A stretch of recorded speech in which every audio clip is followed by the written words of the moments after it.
Bithumb asks a court to freeze assets over 7 Bitcoin, still missing from its $40 billion error.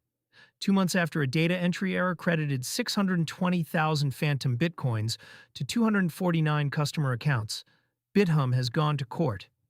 The South Korean exchange filed for provisional asset seizure on April 9th, targeting users who still hold 7 BTC, roughly $500,000 at current prices, from the February 6th incident. The filing is a pre-lawsuit step under Korean civil procedure. It blocks the named individuals from moving or selling the disputed assets, while Bithumb prepares a full civil case. From 620,000 phantom Bitcoins to 7 real ones. The original error was staggering in scale. On February 6th, a Bithumb employee processing a promotional campaign typed BTC instead of KRW into the distribution system. The exchange intended to send 620,000 Korean won, about 460, to each of the 249 campaign winners. Instead, it sent 620,000 Bitcoin per account, a total allocation worth over $40 billion at the time, roughly 30 times Bitcoin's entire daily trading volume. Users noticed within minutes. Some began selling immediately, dumping approximately 1,688 BTC onto Bithumb's order book before the exchange could react.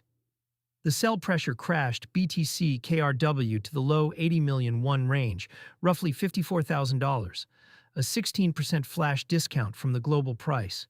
Bithumb froze affected accounts shortly after, but the damage was already spreading through its internal order book. The exchange clawed back most of the phantom allocation. Of the 249 recipients, the majority returned the credited Bitcoin voluntarily or had their accounts frozen before any trades executed. The outstanding balance shrank from an initial 12.3 billion won, $8.3 million, to just 7 BTC. Why the holdouts have a legal problem? South Korean civil law treats mistaken transfers under the doctrine of unjust enrichment. If you receive assets you are not entitled to, you are legally required to return them. The principle applies regardless of whether the sender made the mistake.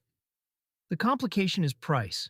Users who sold some of the phantom BTC at the crashed $54,000 price and now face returning Bitcoin at $71,000 as of April 9, 2026, could owe more in dollar terms than they received.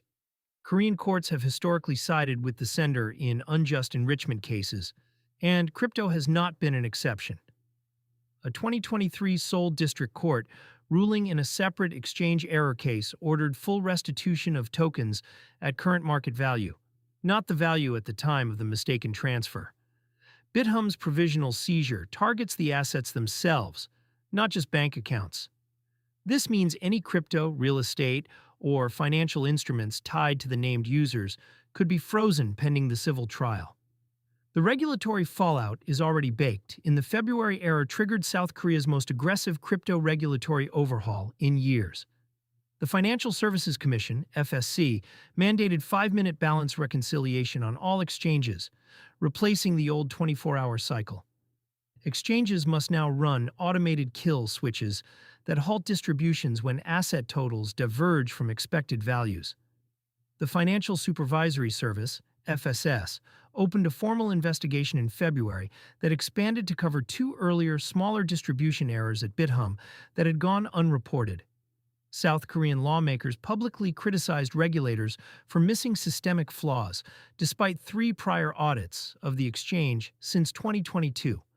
Bithumb also faces a 6-month partial suspension from the Financial Intelligence Unit, FIU, over related AML and KYC violations, restricting new user registrations during the penalty period. What 7 Bitcoin tells you about exchange risk? The amount in dispute, 7 BTC, is tiny relative to the original error. Bithumb recovered over 99.99% of the phantom allocation. But the legal action matters for a different reason. It establishes precedent for how Korean courts handle crypto-specific restitution claims. If Bithumb wins, exchanges across South Korea gain a clear legal playbook for recovering mistaken distributions. If the holdout users successfully argue that the exchange's own negligence reduces their obligation, it introduces a contributory fault defense that could complicate future recovery efforts. For users of centralized exchanges, the incident remains a case study in custodial risk.